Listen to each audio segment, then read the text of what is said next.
Pakistan calls itself a democracy, but behind the curtain, it's the army pulling the strings, because wherever the Prime Minister, Mr. Sharif goes, General Munir follows. And now a leaked report has dropped a bombshell. It suggests Pakistan's last election wasn't democracy at all, but a rigged show, just as Imran Khan and millions of Pakistanis suspected. On February 8, 2024, Pakistan went to the polls. The world was told this election could restore stability after months of political chaos. But what followed was chaos of a different kind. Intimidation, internet blackouts, mass arrests, allegations of rigged results.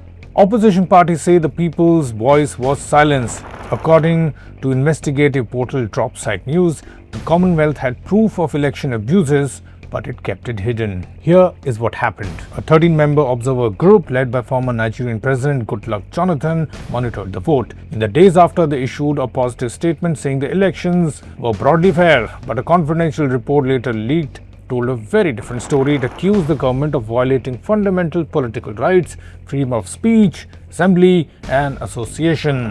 Dropsite says that the Commonwealth Secretariat informally shared this damning report with the Pakistan government soon after it was submitted to the Secretary General.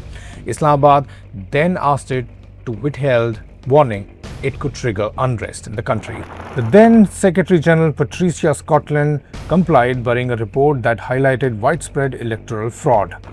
She left office in March 2025 without publishing it, passing the dilemma to her successor, Ghanaian diplomat Shirley Yokor Bochwe. Once in charge, Bochwe held meetings with Pakistani officials in London, urging Islamabad to conduct its own inquiry into election abuses and to adopt reforms recommended by EOG report. In return, she agreed to keep the documents under wrap.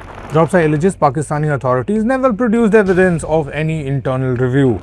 Yet in August 2025, Foreign Minister Mohammad Ishaq Dar handed Bochwe a letter outlining supposed improvements in election integrity. According to the leak, Bochwe reassured him that she would not release the report, acknowledging the political damage it could cause.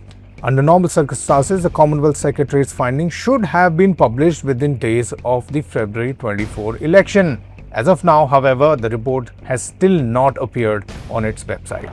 The Secretariat says it plans to release the document by the end of September 2025. The 2024 general elections followed the 2022 no-confidence motion against former Prime Minister Imran Khan after his falling out with Pakistan's powerful military.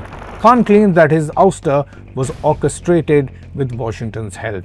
Since then, he has faced multiple cases, including terrorism charges. After Khan's removal, his party Pakistan Tehreek-e-Insaf or PTI endured one of the harshest crackdown in the country's modern history, with thousands of activists arrested and many forced underground or into exile. The leaked report claims that most election day abuses, violence at polling stations, arrest of candidates and workers, internet shutdown and manipulation of vote counts targeted PTI supporters. Despite this, PTI still emerged as the largest party in what many dubbed the general's election that unexpectedly turned against the military. Nevertheless, a coalition of Shehbaz Sharif PMLN and Bilawal Bhutto Zardari's PPP, backed by the army, formed the government. The Commonwealth leak has therefore become a political lightning rod. By confirming what opposition parties and civil society had alleged since election day, it undermines the government's legitimacy. Khan, incarcerated in Adaila jail since August 23, reacted to the leak by saying it shows how shamelessly and brazenly PTI's mandate was stolen. He added that while vote rigging is against Pakistan's laws, currently all laws in the country have been abolished except for the Asim law. Another as yet unpublished European Union's assessment is also set to highlight serious flaws in the 2024 vote. Together, the two reports could add to domestic and international pressure on Islamabad at a time when the government is already facing unrest over inflation, censorship and security operations. Whether Pakistan's rulers can continue to contain the fallout is unclear. The next few months will show whether the country moves towards reconciliation and electoral reform or towards an even deeper confrontation between its rulers and its people.